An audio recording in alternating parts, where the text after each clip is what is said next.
दोस्तों 2023 board exam के जितने भी बच्चे 2023 बोर्ड एग्जाम देने वाले हैं कक्षा 10 के, वे सभी इस वीडियो को जरूर देखें, क्योंकि इस वीडियो में हम सभी यूपी बोर्ड द्वारा जारी आपका जो मॉडल पेपर यूपी बोर्ड ने जारी किया है उसको हम सभी देखने वाले हैं और इसको पूरा हल भी करेंगे। यह जो मॉडल पेपर है यह यूपी बोर्ड के द्वारा जारी किया गया है, तो आप सभी के लिए बहुत ही ज्यादा मोस्ट इंपॉर्टेंट मॉडल पेपर है। अगर आप सभी ने अभी वीडियो को लाइक नहीं किया तो उसको वीडियो को लाइक करें और चैनल को नए हैं तो चैनल को सब्सक्राइब करके बेल आइकन को भी प्रेस करें, क्योंकि यहाँ पर आप सभी को यूपी बोर्ड के द्वारा जारी किया गया कक्षा 10 के सभी विषयों का मॉडल पेपर हल कराया जाएगा। तो आप सभी को जो पेपर होने वाला है उसमें देखिए आप सभी का पूर्णांक 70 नंबर का होगा। आप सभी को 3 घंटे 15 मिनट का समय दिया जाएगा, है ना। और प्रारंभ के जो 15 मिनट होंगे आप सभी को पेपर को पढ़ने के लिए दिया जाता है और 3 घंटे पेपर को हल करने के लिए दिया जाता है। इस बार आप सभी का चेंजेस क्या है कि आप सभी के पेपर में 20 मार्क्स के ऑब्जेक्टिव क्वेश्चन पूछे जाएंगे। कैसे? ऑब्जेक्टिव टाइप क्वेश्चन पूछे जाएंगे जिनका उत्तर आप सभी को OMR शीट पर भरना है। किस पर भरना है? OMR शीट पर। और OMR शीट पर भरने के लिए आप सभी को बॉल यानी कि ब्लू बॉल पेन या ब्लैक बॉल पेन का ही उपयोग करना है। लाल, हरी, पीली और कोई भी पेन का उपयोग नहीं करना है, क्योंकि OMR शीट सिर्फ ब्लू और ब्लैक बॉल पेन का ही यूज कराती है और को वो पढ़ नहीं पाता। जो आपका OMR शीट रीडर होता है और सभी को वो पढ़ नहीं पाता। अगर आप सभी और कोई भी पेन का यूज करते हैं तो आप सभी का एक भी उत्तर वहां पर सही नहीं होगा। तो अब हम देखते हैं आपका जो बहुविकल्पीय प्रश्न यूपी बोर्ड द्वारा जारी किए गए हैं उनका कौन कौन सा उत्तर होगा। तो आप सभी से पहला क्वेश्चन यहाँ पर पूछा गया है कि बाबू गुलाब राय किस युग के लेखक हैं। तो आप सभी के जो बाबू गुलाब राय जी हैं ये द्विवेदी युग के लेखक हैं। आपका ऑप्शन नंबर जो 2 है यहाँ पर राइट है। अब चलते हैं अब आपके नेक्स्ट क्वेश्चन पर।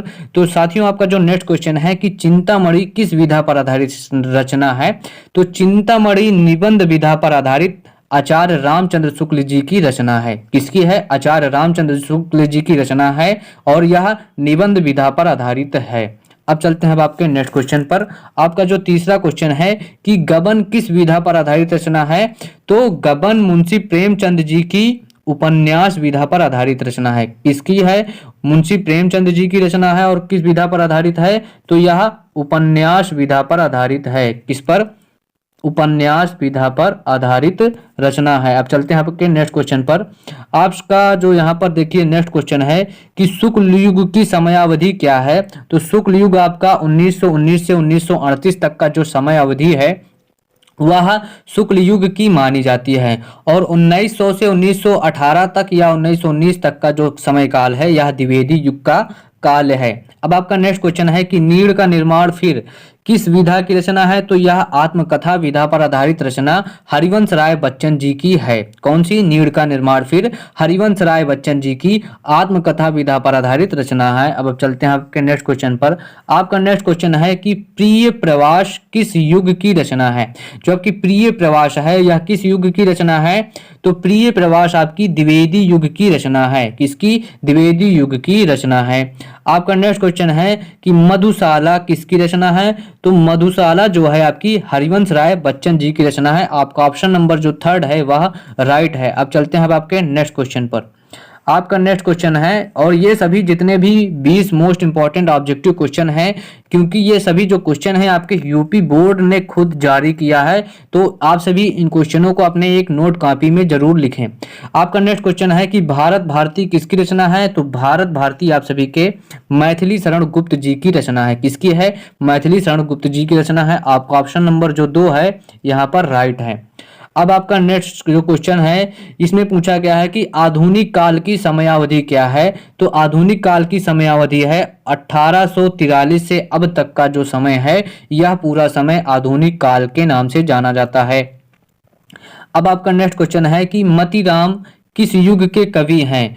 जो मतीराम है यह रीतिकाल के कवि हैं। किस युग के? रीतिकाल के कवि हैं और इनकी जो प्रमुख भाषा है वह ब्रज भाषा है। अब चलते हैं आपके नेक्स्ट क्वेश्चन पर।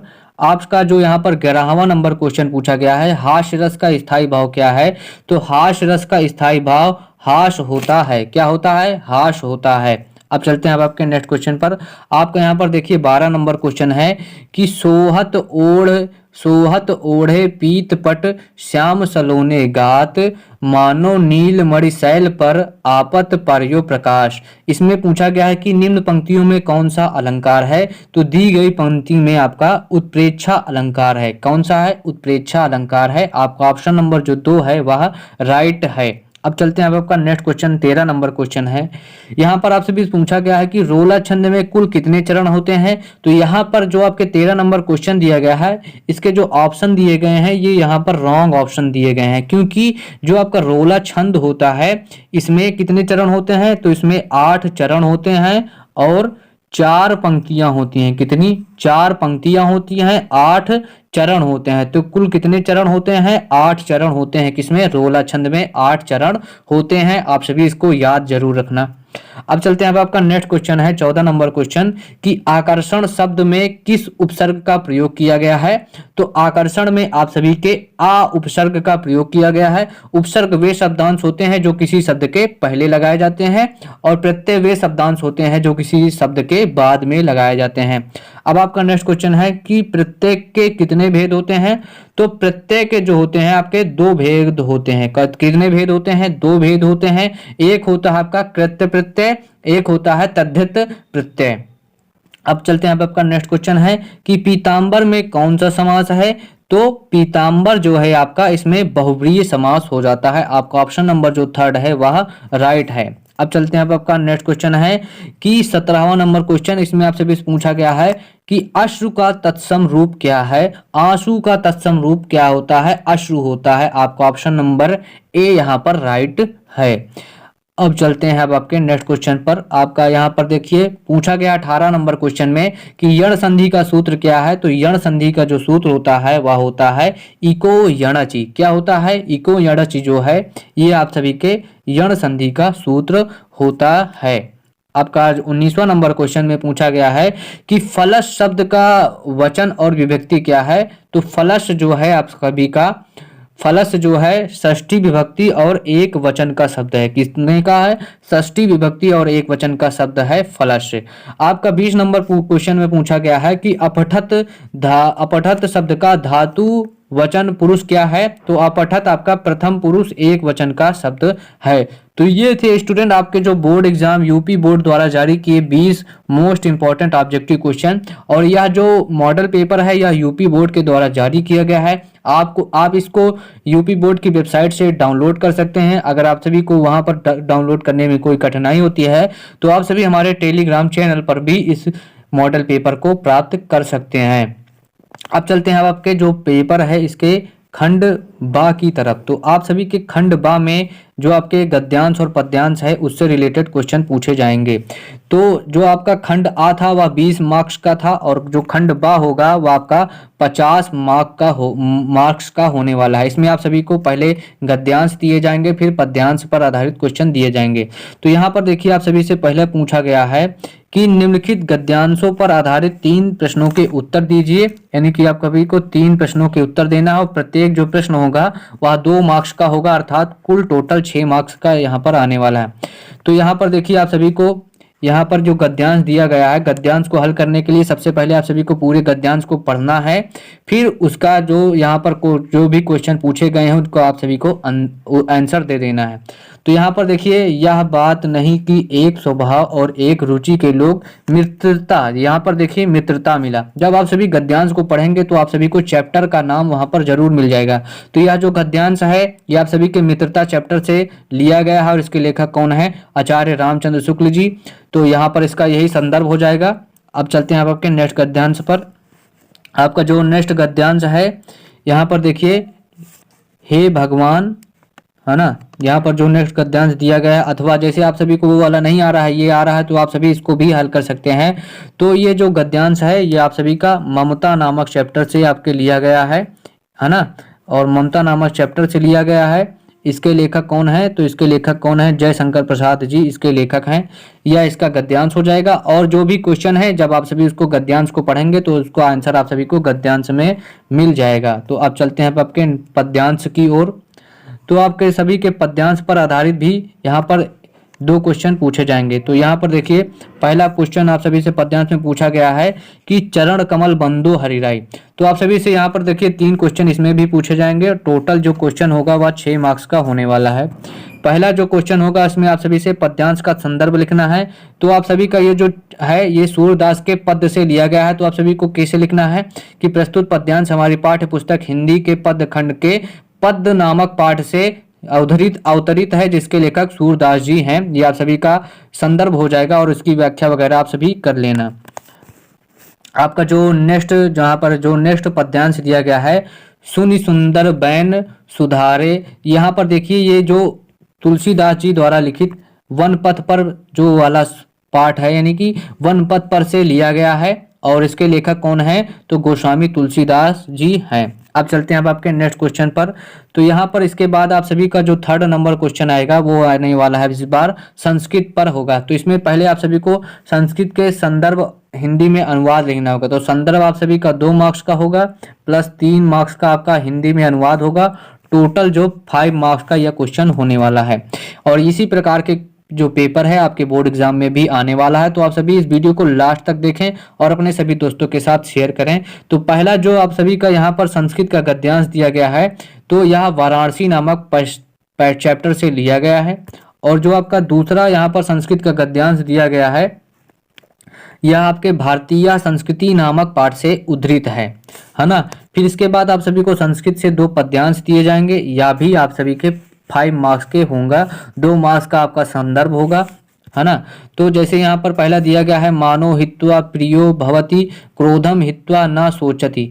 यह जो है आपके जीवन सूत्राणी से लिया गया है ना। और इसके बाद जो है सर्वे भवन्तु सुखिनः सर्वे सन्तु निरामया, या ये जो है आपका भारतीय संस्कृति नामक पाठ से लिया गया है। तो आप सभी को संदर्भ में लिख देना है कि प्रस्तुत संस्कृत पद्यांश हमारी पाठ्य पुस्तक हिंदी के संस्कृत खंड में उद्धृत पाठ भारतीय संस्कृत नामक पाठ से अवतरित है। अब चलते हैं, अब आपका नेक्स्ट क्वेश्चन है। यहाँ पर जो 5वां नंबर क्वेश्चन आप सभी से पूछा जाएगा वह होगा आपके खंड काव्य से आधारित, है ना। तो जो आपके खंड काव्य हैं जो कि आपके जिले के हिसाब से होते हैं, ये आप सभी का आपका इस बार 3 मार्क्स का आने वाला है खंड काव्य। तो ये आप सभी के जिले के हिसाब से होंगे, जिनको आप सभी अपने क्लास टीचर से पूछेंगे तो आपको वो बता देंगे कि आपके क्षेत्र में कौन सा खंड काव्य आता है। फिर आप सभी का जो 6वां नंबर क्वेश्चन आता है वह आता है आपके लेखक और कवियों के जीवन परिचय का। तो हमने आप सभी के जितने भी लेखक और कवि हैं जो कि आपके मोस्ट इम्पोर्टेंट हैं, उनको हमने आप सभी को एक वीडियो में बनाकर बताया था कि आप सभी को कितने कवियों का गद्य में और कितने पद्य में आप सभी को लेखकों को याद करना है कि जो आपके बोर्ड एग्जाम में फंस जाएं। तो यहाँ पर देखिए आप सभी को 3 जो हैं आपके गद्य से दिए जाएंगे, जिसमें आप सभी के पहला है राजेंद्र प्रसाद, फिर क्या है जयशंकर प्रसाद और आचार्य रामचंद्र शुक्ल। तो इसमें आप सभी जयशंकर प्रसाद जी का जीवन परिचय जरूर याद करें, क्योंकि यह आपके सब सेट में मिलेंगे। जितने भी सेट आपके यूपी बोर्ड के बनने वाले हैं हिंदी के, उनमें आप सभी को जयशंकर प्रसाद जी जरूर मिलेंगे। और अगर आप सभी इनका जीवन परिचय याद करते हैं तो कक्षा 12 में भी आप सभी को इनका जीवन परिचय मिलता है, तो वहां पर आप सभी को आसानी होने वाली है। तो आप सभी के पद में देखिए गोस्वामी तुलसीदास, सुमित्रानंदन पंत और महाकवि सूरदास जी का जीवन परिचय लिखना है। और जो प्रत्येक जीवन परिचय आप सभी के 5 नंबर के होंगे गद्य के और 5 ही नंबर के आपके पद्य के जीवन परिचय होने वाले हैं। अब चलते हैं अब आपका नेक्स्ट क्वेश्चन पर, जो होगा अपनी पाठ्य पुस्तक से कंठस्थ एक श्लोक आप सभी को लिखना है। तो जितने भी मोस्ट इंपॉर्टेंट श्लोक हैं उनमें हमने आप सभी को बताया था, तो आप सभी कोई भी एक श्लोक याद करेंगे और आप सभी को यहाँ पर 2 मार्क्स मिल जाएगा। फिर आप सभी को जो है जो आपके संस्कृत के जितने भी क्वेश्चन आंसर हैं वह भी हमने आप सभी को करा दिया है, जो कि आपके सभी के लिए बहुत ही ज़्यादा इम्पोर्टेंट थे, क्योंकि यहाँ जो क्वेश्चन आंसर हैं वो 4 मार्क्स से पूछे जाएंगे। तो इसकी वीडियो हमने आप सभी को बना दी है। अगर आप सभी ने उसको नहीं देखा है तो उसको जरूर देख लीजिए। अगर आप सभी उतने क्वेश्चन आंसरों को तैयार कर लेते हैं तो आप सभी के ये जो क्वेश्चन आए हैं उन्हीं में से फंसे हुए हैं, देख लीजिए आप सभी। अगर आप सभी उस वीडियो को देखे हैं तो आप सभी को जरूर पता होगा। तो भारतीय संस्कृति मूल किमस्ति या पूछा गया है पुरुराजा का अस्ति, चंद्रशेखरा का अस्ति, वीरा केन पूजते तो वेरा वीरेन पूजते। ये सभी हमने आप सभी को हल कराया है, तो आप सभी उस वीडियो को जाकर देख लीजिए, वहां पर आप सभी को इनका आंसर मिल जाएगा। फिर बात आती है निबंध का, तो निबंध आप सभी के पर्यावरण संरक्षण पर आधारित, आतंकवाद का निवारण, जनसंख्या लाभ हानि और नारी सशक्तिकरण, तो इन टॉपिक पर आप सभी को निबंध लिखना है। और ये जो निबंध होंगे आप सभी के 9 मार्क्स के इस बार पूछे जाएंगे। तो आप सभी का याद था हिंदी का मॉडल पेपर जो कि यूपी बोर्ड के द्वारा जारी किया गया था, और 2023 बोर्ड एग्जाम परीक्षा के लिए इन्होंने जो मॉडल पेपर जारी किया था, तो आप सभी के हिंदी का जो मॉडल पेपर था उसको हमने हल करा दिया है। इसके बाद हम सभी मैथ या साइंस का लेकर आने वाले हैं। तो और ये जो वीडियोस होंगी आप सभी के मॉडल पेपर की डेली शाम को 6:30 बजे हमारे इसी चैनल पर गैलेक्सी ऑफ एजुकेशन पर होने वाले हैं, और सभी 6 के 6 सब्जेक्ट के मॉडल पेपर जो यूपी बोर्ड द्वारा जारी किए गए हैं उनको हम सभी हल कराने वाले हैं। तो चैनल को अगर अभी तक आपने सब्सक्राइब नहीं किया है तो इसको सब्सक्राइब जरूर कर लें, और इस वीडियो को लाइक करें और अपने सभी दोस्तों के साथ शेयर करें। ज़्यादा से ज़्यादा वीडियो को शेयर करें, जिससे हमें भी एक मोटिवेशन मिलता है और हम आपके लिए अच्छे से अच्छे कॉन्टेंट तैयार करते हैं। तो मिलते हैं आप सभी से नेक्स्ट वीडियो में।